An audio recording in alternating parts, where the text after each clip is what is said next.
Hello everyone, it's Aaron again. I want to talk to you about two things today.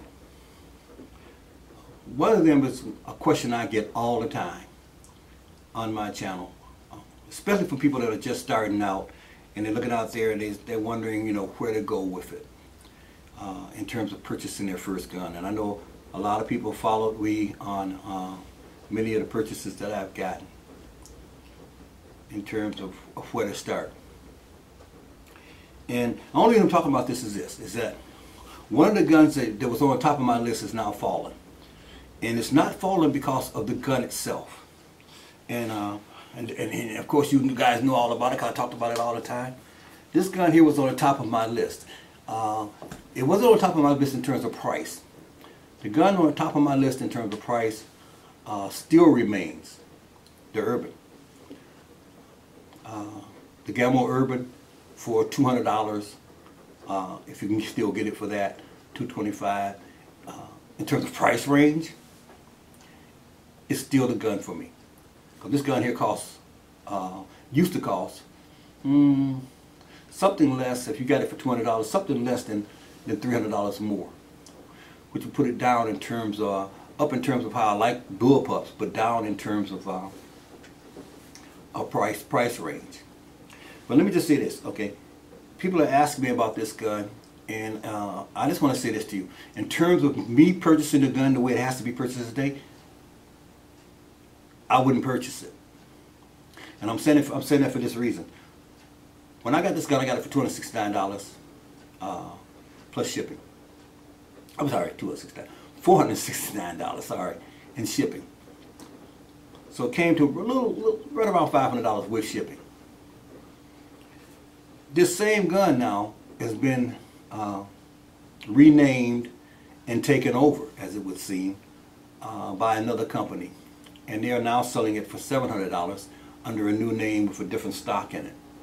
And as I said in my couple of videos ago, I really don't believe that this is a $700 gun. It's a $500 gun. Don't be fooled. Okay, if it's sold for $500 when it first came out, under $500 when it first came out, it did not go up by $200 because somebody else purchased it and threw a new stock on it. So in that regard, this gun has now fallen off of my top 4 or 5 list. But I want to give you an alternative of something I just saw. I was on eBay the other night. I'm not sure how many are going to last, but I don't know. For you guys that don't know this gun, it had a predecessor. This gun had one called a P12. The only difference between the P12 and the P15 that I know of, do your research, as I always tell you, that I know of is this. Is that this gun here has a magazine. The P12 is a single shot. Okay. But right now you can get the P12, and I'm not sure how many they have available, but you can get the P12 on eBay for $350 non-shipped. And again, it won't come with a magazine. It'll be a single shot tray. You have to feed it in. And one of my favorite guns of all times, the Egg Gun Matador, was a single shot tray when I wanted it so badly. And then it, of course, got magazine. So, if you don't mind that, it's still a good purchase for $350. That gun, the P12 is back on my list. The P15 is not. It's my understanding, and this is just my understanding, I may be wrong, is that now no one else can sell this gun around the world, it would seem, because this other company has bought all rights and everything to it. It's my understanding that you might not even be able to get parts anymore from anywhere because they have the rights, they do the parts too. Now I may be wrong on that, do your research. This is just hearsay that I have. So I'm saying that the P15 is off my list in terms of what they're selling it for today, unless they get it back down to $500. And the P12 just jumped up to take its place at $350 on eBay. So we talked about that. And let me just talk about some other things in terms while we're talking about that. Okay, this gun has been replaced in my mind because of cost, because of that. So now, what would you say is your top gun now? I would say in terms of bullpups, if I was going to buy a gun today, to answer a question that a lot of you guys are asking me, there would be a tie until I got just a little bit more information on them. Unless, of course, the flash pup is one of those. Has some Popup would be on the top of my list because I think I saw one for about $400 once. The next one is the puncher breaker. I've always liked that puncher breaker. It's a little bit heavier than I like, tiny bit, not enough to dissuade me. Always liked it because it has the power wheel on it. I could actually, if I had a shot with that at 20 yards, I could actually dial it down to low and take the thing out without that pellet, leaving the barrel at 925 feet per second, maybe leaving that in the 600s, or maybe even lower. I'm not sure. I haven't shot that power wheel before. So my top 3 guns right now, Urban, is still up there because of the cost and for what it does. It's a 22. Then I would say right now I would call it a tie between the puncher breaker and the flash pup, and I'm not going to take the gauntlet off of it either. The gauntlet is a very, very accurate, very, very good gun, you guys. For the money, it does all the things I want it to do. I just don't like the way it looks, and I know that's petty, but that's what lost it for me. I just didn't like the way that gun looked. So those are my top guns for right now. To answer that question for you guys that are always posting, Aaron, what should I start? What is a good gun to start with? And that sort of thing. And the Young Hens compressor at last I checked, $215 is still my top pick for compressor. I know there's some other ones out there. One thing I like about Young Hen, what it's done is it's forcing other people to bring their prices down or come up with a model that can be in competition with it. And that's what I love about this stuff when it comes in at low prices. Understand this. They can call it cheap. They can call it whatever they want to. If it comes out and it meets the mark and we start to buy it, those other manufacturers have to take notice of that and start saying, wow, we got to put something out there that comes in at that, you know. It even forced FX to do it. FX came out with the Streamline because of the competition of lower guns. Don't think that was an accident. But let's end there on that particular note.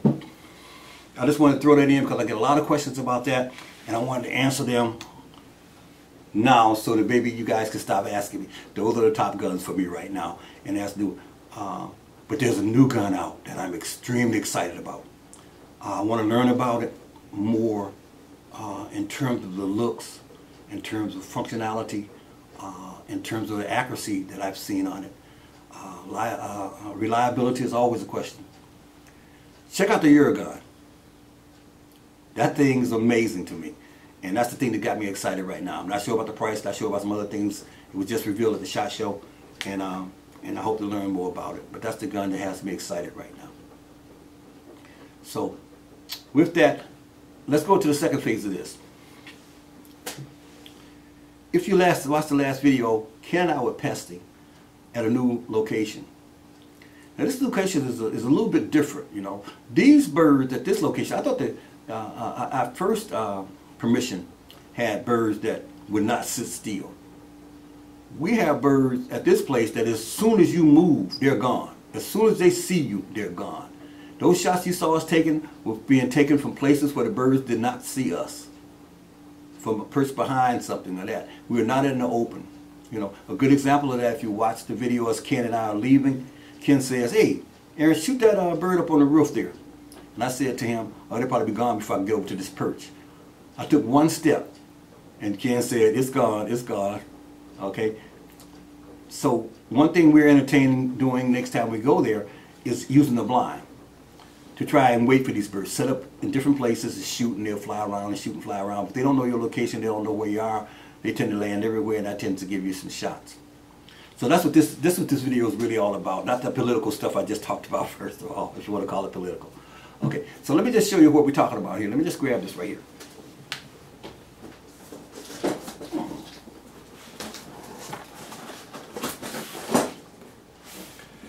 Okay, this is what we're talking about, you guys.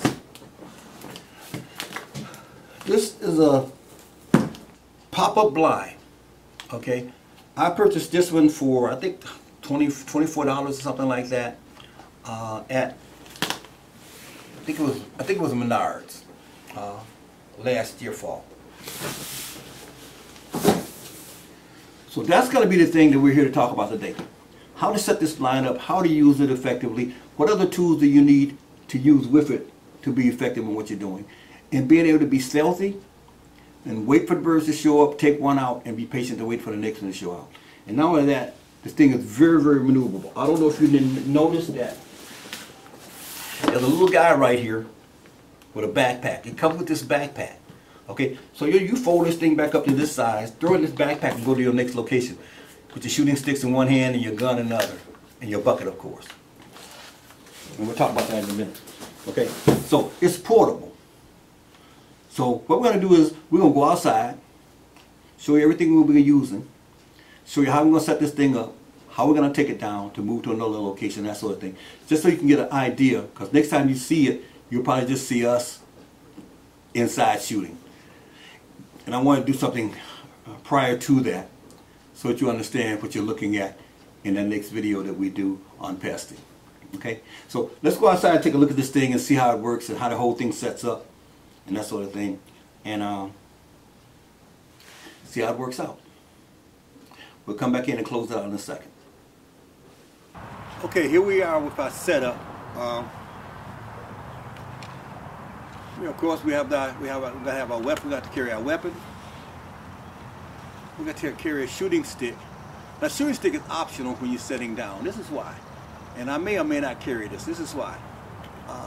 You have a perfect three-pronged position for a shot off your knee. That's pretty steady, even up. Okay, you just raise your foot and let it down, raise your foot and let it down, and turn as you need to. And so, if you got a steady shot, then you really may not need to be fumbling with shooting sticks. That's your option in terms of that. But for me, chances are I'm not going to take the shooting sticks because when I'm sitting, I feel very, very comfortable in taking any shot at any position. So for me, it'll probably be just the gun and my bucket and of course the tent which is on my back. So let's talk about setting up this tent right now. I'm going to just lay this stuff to the side.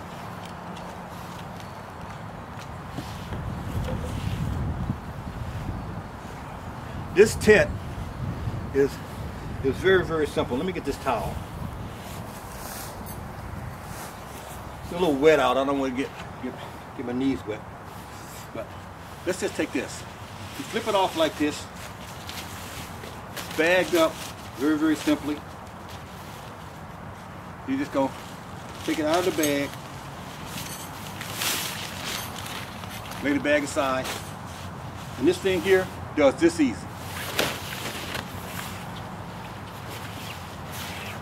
It is up.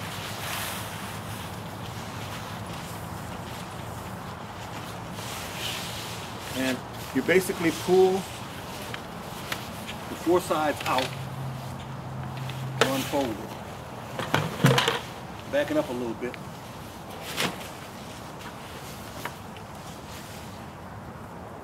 And that's simple.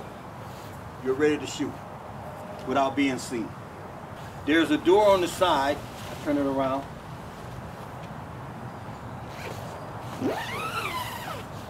There's a door in back right here for you to come in and enter. So that's very simple too. But the nice thing about this thing is that I'll turn it around again. You got to get your bucket. And your gun.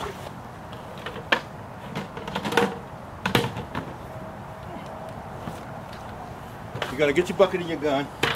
I'll leave this open because you know about how it's going to be set up now. You're going to sit on your bucket. And you're going to be in here. Nothing's going to be able to see you. I'll flip it around just for a second so you can see that.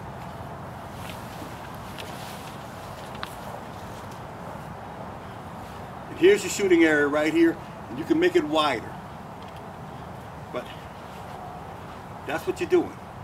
No bird is going to be able to see any movement in here.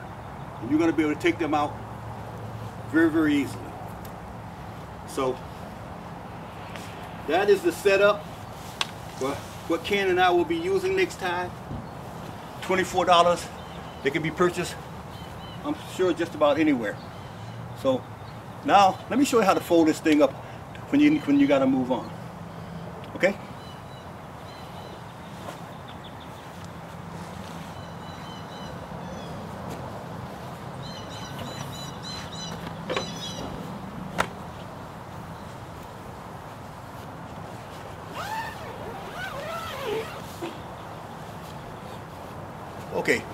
Okay, folding this thing is very simple. I'll take you to the steps.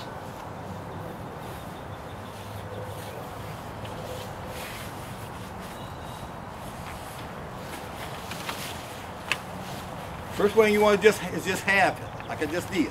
Okay, it was out here, and it's gonna come with the instruction. You're gonna make it into half and bring that around. Once you bring this around, you're just about there. Because now it's a little tricky, but now first thing you want to do is fold it in half.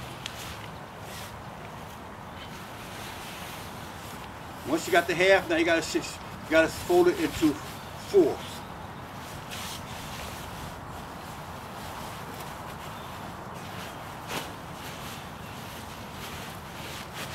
Once you got it folded into fourths, you have it. Fit it back in the backpack, and you're ready to go. And when you're ready to use it again, let go of it, pops out, up.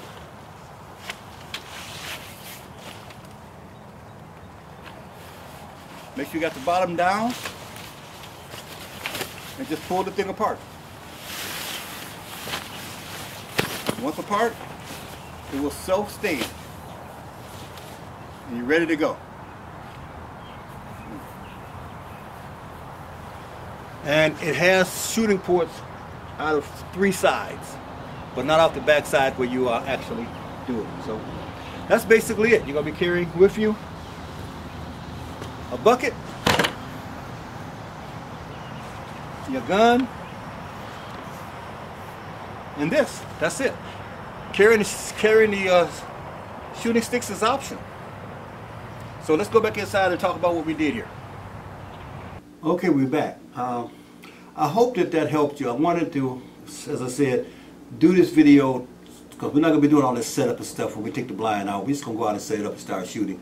So I wanted to do an introductory to that so you'll know exactly where we are when you see the next video. When we go to, well, I can say the next video because it depends on where we go.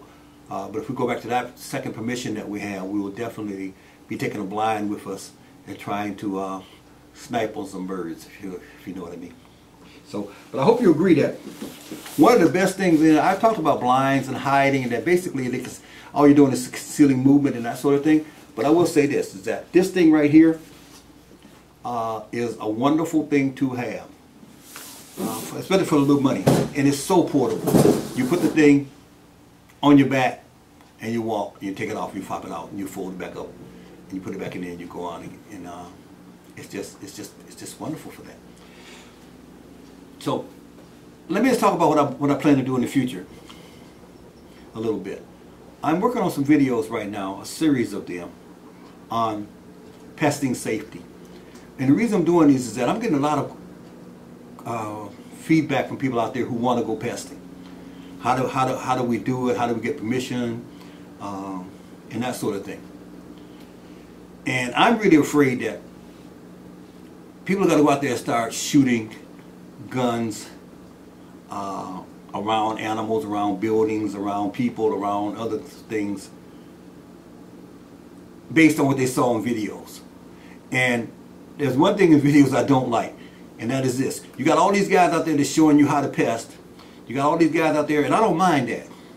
Because a lot of them I would call responsible. Okay? I'm not saying they're irresponsible, I'm talking about the responsible ones now. They're shooting 177s. I see some others out there that are shooting all the way up to 30 calibers, 25 calibers, 22 calibers with slugs. And I really think that we need to talk a little bit about safety, a little bit about knowing where you are and knowing where your pellets could potentially land. And give some thought to that before you start pulling triggers around people, cattle, around their homes, around their buildings, and other animals. So the next couple of videos are going to be about that. Then I think I'm going to close out with, we're going to talk a little bit about ballistics. You got a better understanding of that. Because the thing that brought this up is I was pesting. I was pesting at a place, and I was shooting a 177. I was shooting indoors, and I was shooting around the cows, and I was also shooting basically into the building once it passed through the bird. And a guy wrote back who I don't think is don't know a lot about pesting or about air guns yet, and said, "Aren't you using slugs?" So we need to talk a little bit about where it's appropriate to use slugs and where it's not appropriate to use slugs. We need to talk about a little bit about how when you go from a projectile that travels only so far because it has a round head and therefore the ballistic coefficient of it isn't as good, to something that sails like a bullet and can go longer distances and is definitely heavier and definitely can hit harder. Even at the termination point where it actually comes down and strikes the ground, it still may have a killing force on it, although was shot a long distance. We need to talk about that a little bit. And we need to talk about looking at the layout of the places you're hunting and when is it safe to pull the trigger and when it's not safe to pull the trigger, and how you come up with that shooting scenario. So that's what we're going to do. That's what we're going to do within the next few videos. But until then, we'll try to do some more pesting, and I'll keep working on these videos. And when I think the next one is ready, I'll post it, of course. I want to thank you guys again for subscribing, especially the guys that subscribe. This thing has really jumped quite a bit in the last year from where I ever thought it would be, you know. And I want to thank all you guys who watch, and those guys who comment, and those guys who give me advice. I take all advice serious, and I try to pay attention to what you're saying.